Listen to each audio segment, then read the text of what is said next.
বিশেষ কয়েকটা পত্রিকায় মাঝে মধ্যে লেখা শুরু করেছি, লিখতে চেষ্টা করি, যেন কোথাও দেখিনি আমি। এটাই আমার সবচেয়ে আজকে ভালো লেগেছে।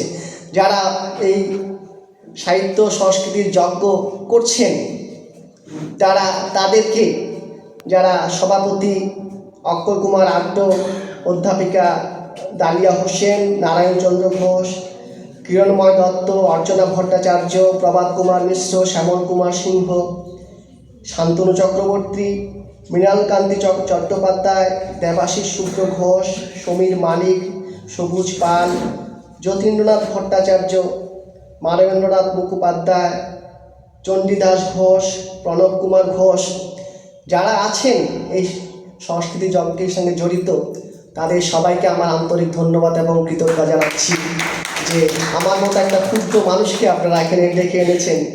এবং যারা আজকের এই শুভ সন্ধ্যায় রাহুলজিকে আপনারা যে স্মরণ সংখ্যা উপলক্ষে, শ্রদ্ধাঞ্জলি স্মরণ সংখ্যা উপলক্ষে সমবেত হয়েছেন, শ্রোতৃমণ্ডলী যারা আছেন তাদেরকে আমার শুভেচ্ছা এবং ধন্যবাদ জানাই। তো আমি এই যে এখানে বৈতালিক চুঁচুড়ায় যেটা আজকে রাহুল সংকীর্তন সংখ্যা বেরিয়েছে, এই সংখ্যাটা যে আমার প্রথম লেখা আমার লেখাটাই দিয়েছে, আমার লেখাটা খুব একটা ভালো হয়নি।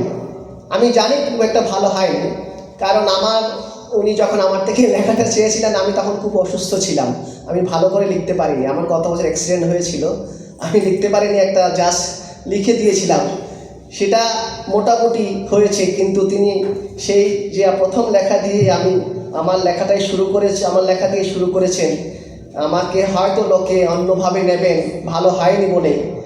তো আমি আজকে যেটা বলতে চাইব সেটা হচ্ছে রাহুল সংকীর্তন সম্পর্কে কিছুটা বলবো, তারপর আমি বৌদ্ধ জগতে 2-3টে লাইন বলে আমি কথা শেষ করব। আমি কিভাবে দেখেছি রাহুলজিকে, তিনি কি চেয়েছেন, সমাজ সংস্কৃতি, স্বদেশ বা জাতিবাদ, তিনি যেখানে জন্মগ্রহণ করেছেন সেখান থেকে কেন তিনি ভাবে উঠে এসেছেন, সেটা যদি দেখতে যাই, তার জীবনী গ্রন্থ দুটোই আছে।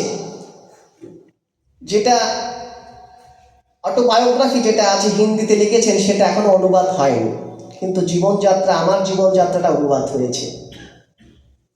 এর মধ্যে বেশ কিছু গ্রন্থ বাংলায় অনুবাদ হয়েছে, সেগুলো চিরায়ত প্রকাশন থেকে বেরিয়েছে।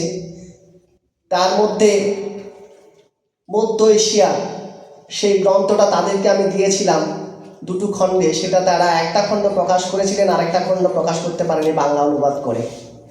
শিবনাথ বাবু ছিলেন, তিনি গত 2 বছর আগে গত হয়েছেন, সেটা আর করা হয়ে ওঠেনি। এভাবে তার প্রচুর গ্রন্থ আছে। তার একটা ছোট্ট গ্রন্থ তিব্বতে বৌদ্ধ ধর্ম, সেটা আমি অনুবাদ করতে চেষ্টা করেছি। সেটা করতে গিয়ে আমি দেখেছি তার যে কীরকম বিদ্যাবত্তা, তার যে কীরকম চিন্তাধারা, কিভাবে তিনি চর্যা এবং চর্যার মধ্যে দিয়ে নিজেকে কাটিয়েছেন, যেখানে গেছেন সেখানেই তিনি সেটা আহরণ করেছেন, আস্বাদন করেছেন। সাহিত্য, সংস্কৃতি, ভাষা কিভাবে তিনি আয়ত্ত করেছেন, এটা চিন্তার অবাক লাগে। যে তিব্বতে আমি বৌদ্ধ ধর্ম যেটা অনুবাদ করতে গিয়ে দেখেছি, সেখানে তার হিন্দি অনুবাদ থেকে আমি করেছি। পাশাপাশি তিনি যে টিবেটান গ্রন্থগুলো দেখেছেন, সেই গ্রন্থের সাথে তিনি কিভাবে ট্রান্সলিটারেশন করে তিব্বতী ভাষা থেকে, তিব্বতী সাহিত্য থেকে কিভাবে হিন্দি বা নিজস্ব সংস্কৃতি, নিজস্ব মাতৃভাষায় কিভাবে ট্রান্সলিটারেশন করেছেন, এটা অবাক লাগে। টিবেটান এমন একটি ভাষা, মনোসিলেবিক ল্যাঙ্গুয়েজ, একস্বরীয় ভাষা। সেই ভাষা আয়ত্ত করা খুবই কঠিন।